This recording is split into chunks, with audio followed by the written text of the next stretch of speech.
Conceptual question number 5.10. How can the mass of earth be determined? Mass of earth हम कैसे determine कर सकते हैं? हम जानते हैं हमारे पास दो क्वांटिटीज है, एक मास है, एक वेट है। तो उमूमन हम 5 केजी चीनी को हम कहते हैं इसकी वजन क्या है, वो कहते हैं इसकी वजन 5 केजी है। तो वजन को तो वेट कहते हैं, वेट का यूनिट न्यूटन है, जबकि केजी मास का यूनिट है। केजी के लिए हम वजन इस्तेमाल कर रहे हैं, वजन मीन्स वेट। क्या हमें मास इस्तेमाल करना चाहिए या वजन जो हम इस्तेमाल कर रहे हैं वो करेक्ट है या गलत है? असल में वेट का जो मतलब है वजन है, केजी जो है ना मास है, लेकिन हम डेली लाइफ में केजी के लिए हम वजन इस्तेमाल करते हैं, ये गलत नहीं है। ये इसलिए नहीं है क्योंकि हम वेट की जगह में मास मेजर कर रहे होते हैं, तो हम इसको वेट डेली लाइफ में कह सकते हैं। एग्जाम के अंदर आप ये नहीं लिख सकते हैं, लेकिन डेली लाइफ में आमतौर पे हम इसको वजन इस्तेमाल कर सकते हैं, क्योंकि हम वजन की जगह में हम मास करते हैं। क्यों करते हैं? क्योंकि हम जानते हैं वेट जो है फोर्स ऑफ ग्रेविटी है जो किसी बॉडी पे एक्ट होती है, तो place to place weight change होती है, जबकि mass is a constant quantity, mass change नहीं होता। इसलिए हम वेट की जगह में मास मेजर करते हैं, क्योंकि वो फिक्स रहता है, वेट चेंज होती रहती है। तो लिहाजा ये इतना गलत नहीं है। हाँ, जब आप पेपर के अंदर लिखते हैं या आप साइंटिफिकली बोलते हैं, तो फिर आपने केजी यूनिट है मास का, मास बोलना है, और वेट को आपने वजन कहना है। तो आमतौर पे ये गलत नहीं है। और हम कोई भी चीज़ है तराजू के अंदर तोलते हैं या वेट करते हैं स्प्रिंग बैलेंस की मदद से, तो क्या अर्थ के लिए भी एक तराजू होना चाहिए? तराजू में जब हम चीज़ें तोलते हैं तो ये क्या कर रहे हैं, हम एक्सपेरिमेंटली हम तोल रहे हैं, हम उसकी एक्सपेरिमेंटल या हम उसकी प्रैक्टिकल मेजरमेंट कर रहे हैं। प्रैक्टिकल या एक्सपेरिमेंटल मेजरमेंट के लिए एक तराजू चाहिए, हमें वेट चाहिए। सो अर्थ जो है ना इतनी बिग बॉडी है, हमारी मास के लिहाज से अर्थ का मास इनफाइनाइट है, तो हम अर्थ के लिए तराजू बना ही नहीं सकते डालने के लिए। अर्थ को हमने किसी तराजू में डालकर नहीं तोला है, हमने अर्थ को थ्योरेटिकली या मैथमेटिकली हमने मेजरमेंट किया है, यानी कि प्रैक्टिकली और एक्सपेरिमेंटली। ये अलग चीज़ है जिसके लिए हम इंस्ट्रूमेंट की मदद से हम मेजर करते हैं, तराजू में डाल कर तोलते हैं, उसके बराबर के हम वेट रखते हैं, एक पलड़े में, दूसरे पलड़े में हम उस चीज़ को रखते हैं। जबकि अर्थ तो बिग बॉडी है, तो हम अर्थ को प्रैक्टिकली या एक्सपेरिमेंटली हम मेजर नहीं कर रहे हैं। तो हम थ्योरेटिकली जो वैल्यू हमने ली हुई है वो करेक्ट भी हो सकती है, गलत भी हो सकती है, लेकिन बाद दफ़ा थ्योरेटिकल वैल्यू एक्सपेरिमेंटल वैल्यू से मैच करती है, बाद दफ़ा नहीं करती। अर्थ के मास को हम एक्सपेरिमेंटली या प्रैक्टिकली हम कैलकुलेट कर ही नहीं सकते, हम इसको जस्ट थ्योरेटिकली कैलकुलेट करते हैं हमारी सहूलियत के लिए। जब हम चीज़ों को यूनिवर्स को हम स्टडी करते हैं तो मुख्तलिफ जो हेवनली बॉडीज़ है उनका मास चाहिए, तो हमने थ्योरेटिकली उनका मास निकाला हुआ है। थ्योरेटिकली या मैथमेटिकली मास ऑफ अर्थ को डिराइव करने के लिए, मास ऑफ अर्थ के लिए फार्मूला निकालने के लिए हम यूज़ करेंगे लॉ ऑफ ग्रेविटेशन। इससे पहले लेक्चर के अंदर हमने लॉ ऑफ ग्रेविटेशन का फार्मूला डिराइव किया था। वो जो लॉ ऑफ ग्रेविटेशन का फार्मूला हमने डिराइव किया है, उस फार्मूले को इस्तेमाल करते हुए हम इसकी थ्योरेटिकल कैलकुलेशन हम करेंगे। The mass of earth, the mass of earth, ये मैं आंसर करने लगा हूँ। लॉ ऑफ ग्रेविटेशन को अप्लाई करने के लिए हमारे पास दो बॉडीज होनी चाहिए। एक बॉडी है हमारे पास, अर्थ खुद है, this is earth, this is centre of earth. Centre of अर्थ से सरफेस ऑफ अर्थ तक का जो डिस्टेंस है उसको हम कहते हैं रेडियस, और मास ऑफ अर्थ है उसको हम कैपिटल एम से शो करते हैं। आर के साथ छोटा सा ई या एम के साथ छोटा सा ई आप लिख सकते हैं, लेकिन ना भी लिखें कोई फर्क नहीं पड़ता, मैंने कैपिटल लेटर यूज किया है। सो यहाँ पर तो सिंगल बॉडी है, तो लॉ ऑफ ग्रेविटेशन के लिए दो बॉडी चाहिए। तो मैं क्या करूँगा, मैं एक और बॉडी को मैं कंसिडर करूँगा अर्थ के सरफेस के ऊपर।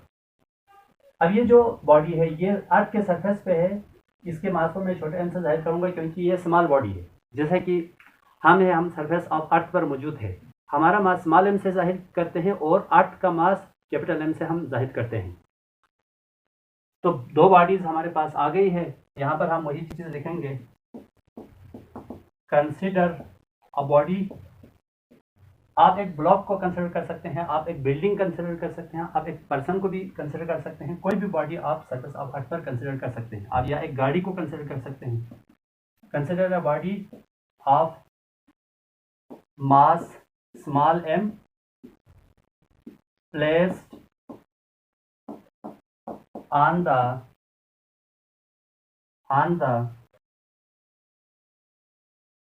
surface of अर्थ, यानी कि वो बॉडी सरफेस ऑफ अर्थ पर रखी हुई है of radius capital R. Capital R जमीन का रेडियस है। The force of attraction in this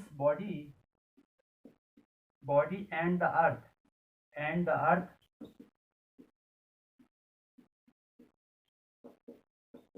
is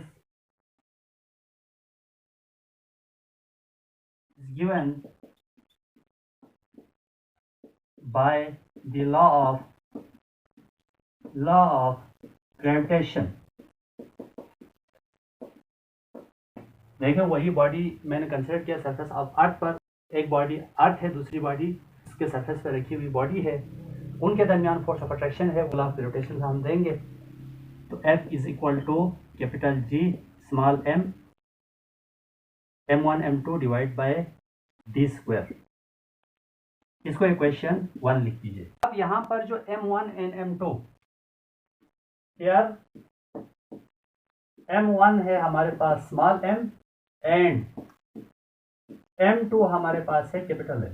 this is mass of body, this is mass of earth. And यहाँ पे देखें ये सेंटर से सरफेस तक का जो डिस्टेंस है, रेडियस है कैपिटल R। तो ये जो बॉडी है बिल्कुल सरफेस के ऊपर है, तो जितना सेंटर ऑफ अर्थ से सरफेस तक का डिस्टेंस है वही इन दोनों बॉडी के दरमियान डिस्टेंस भी वही होगा। तो D की जगह में आपने R पुट करना है। तो आप लिख सकते हैं putting these values in equation 1। Equation 1 में पुट कीजिएगा F is equal to capital G, m1 की जगह हम स्मॉल m, m2 की जगह capital M divide by R square. इसको इक्वेशन 2 लिखें। ये जो बॉडी है हमने अर्थ के सरफेस पर रखी हुई है, इसकी वेट है वो W है। इसकी वेट बेसिकली क्या है, फोर्स ऑफ ग्रेविटी है जो towards the centre of earth लग रही है। इसकी वैल्यू है हमारे पास as we now that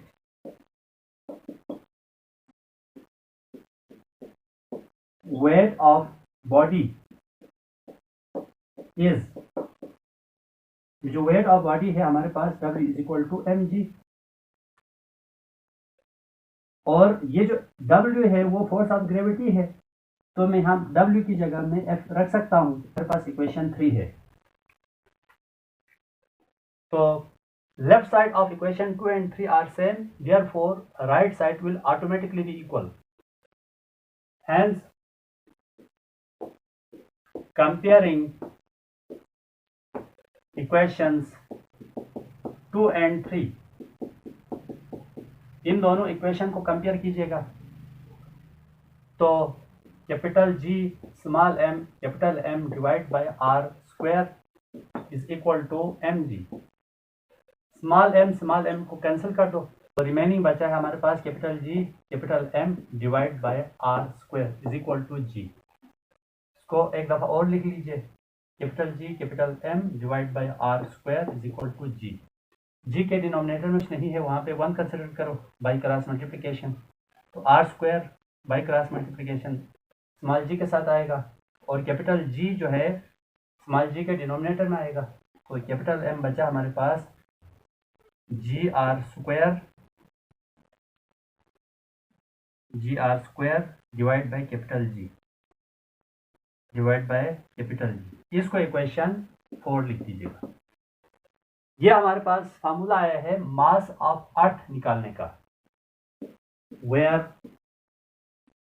G is equal to 10 ms-2 radius of Earth है हमारे पास 6.4 10 की power +6 metre and capital G की वैल्यू है 6.673 मल्टीप्लाई बाई 10 की पावर -11 न्यूटन मीटर स्क्वायर पर KG square.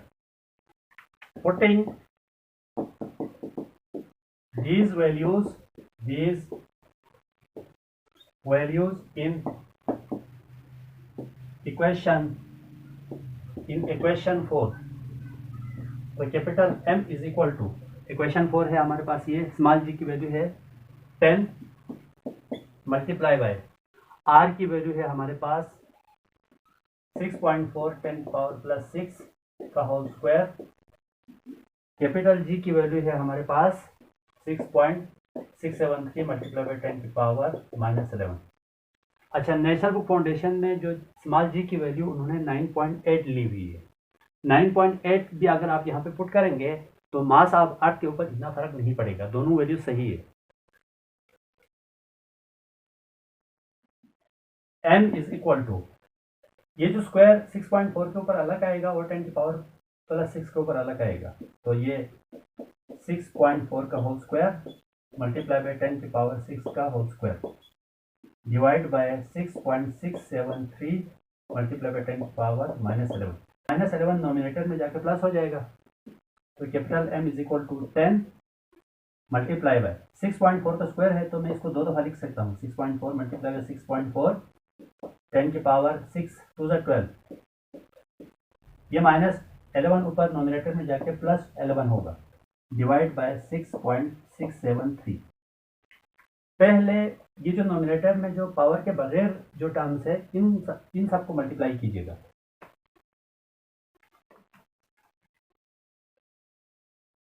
Ten multiply by 6.4 multiply by 6.4. ये values आ रही है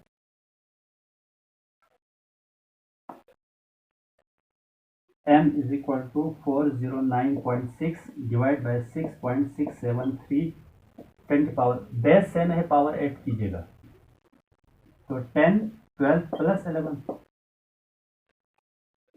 m इज इक्वल टू ये जो नोमिनेटर है बगैर पावर के उसको आपने डिनोमिनेटर से डिवाइड करना है.